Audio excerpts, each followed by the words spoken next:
Oke, di sini saya menjelaskan mungkin lebih ke ranah yang over credit yang umum diketahui oleh khalayak ramai, yaitu umumnya adalah over credit ini seperti ini. Jadi kita bisa istilahkan ada Bapak A, dia misalnya dia pemilik rumah, dia mau jual rumah dan dia masih punya KPR.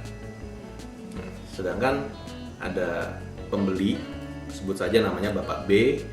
Nah, dia mau beli rumah, tapi dia nggak mau repot untuk ngajuin KPR lagi. Nah, disinilah skema transaksi over credit terjadi. Jadi, pada saat transaksi over credit ini, si Bapak B akan bayarkan sejumlah uang kepada Bapak A, dan untuk seterusnya, si Bapak B akan meneruskan membayar angsuran dari si Bapak A tersebut. Jadi di sini bisa kita lihat bahwa pihak bank sama sekali tidak terinfo bahwa telah terjadi transaksi jual beli atas rumah yang dijaminkan ke bank mereka. Nah, untuk kondisi over credit ini sebenarnya ada risiko baik bagi Bapak A maupun baik bagi Bapak B. Contoh, misalnya kalau si Bapak A selaku penjual dan selaku debitur yang masih dikenal sama si bank, itu seandainya sewaktu-waktu misalnya amit-amit dia meninggal dunia, maka asuransi kreditnya kan akan jalan. Nah, akan jalan dan akan melunasi sisa hutangnya. Nah, di satu sisi si Bapak B sebagai pembeli ya seakan-akan kayak dapat durian nomplok ya, durian nomplok. Nah,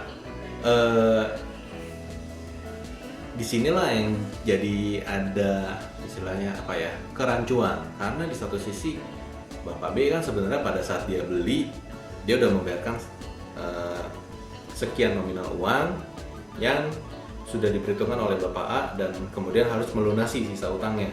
Namun ternyata seiring berjalannya waktu sisa utang tersebut malah dilunasi oleh si asuransi.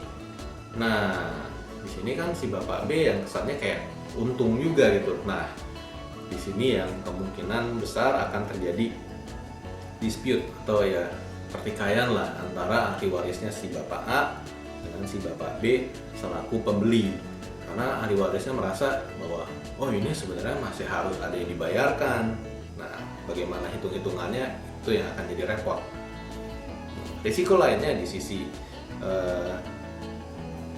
yang akan ada di sisinya si Bapak A adalah seandainya si Bapak B selaku pembeli dan orang yang melanjutkan KPR tersebut ternyata menunggak.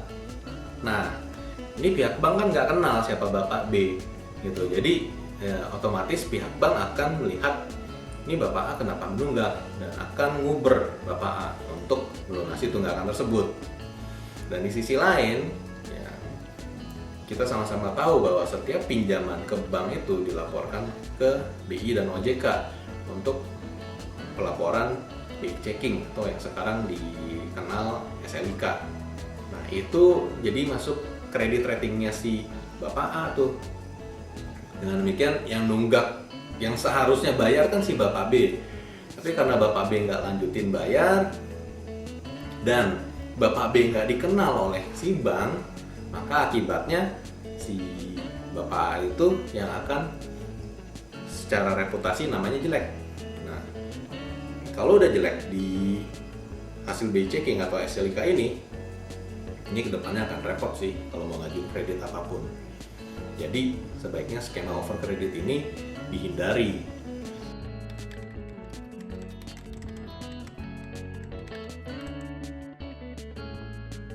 Ini sebaiknya dilakukan skema takeover. Jadi kalau skema takeover ini quote unquote si pembeli itu mengajukan permohonan KPR juga tuh ke bank yang menyediakan KPR bagi si penjual. Jadi kalau tadi si Bapak A dia punya KPR, misalnya contoh aja di Bank BTN. Nah, si Bapak B juga harus mengajukan KPR ke Bank BTN. Nanti kalau sudah disetujui oleh Bank BTN, maka tinggal dilanjutkan transaksi. Nah, transaksi nanti ada akad jual beli dan ada akad kredit di hari yang bersamaan. Nah, fasilitas hutangnya itu akan di take over atau dilunasi oleh fasilitas KPR dari si Bapak B. Dengan demikian, di satu sisi pihak bank benar-benar mengetahui siapa yang melakukan pembayaran pinjaman dan siapa yang harus diuber kalau misalnya terjadi tunggakan. Dan urusan dengan Bapak A pun juga udah langsung kelar karena ya sudah dilunasi.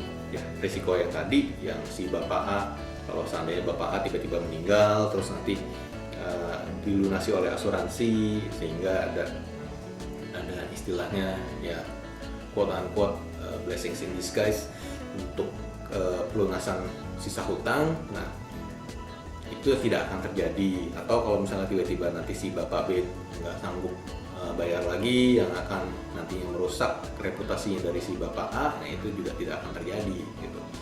Jadi dengan demikian ya secara transaksi jelas, dan dari sisi bank pun juga tidak ada kerancuan harus berurusan dengan siapa. Demikian.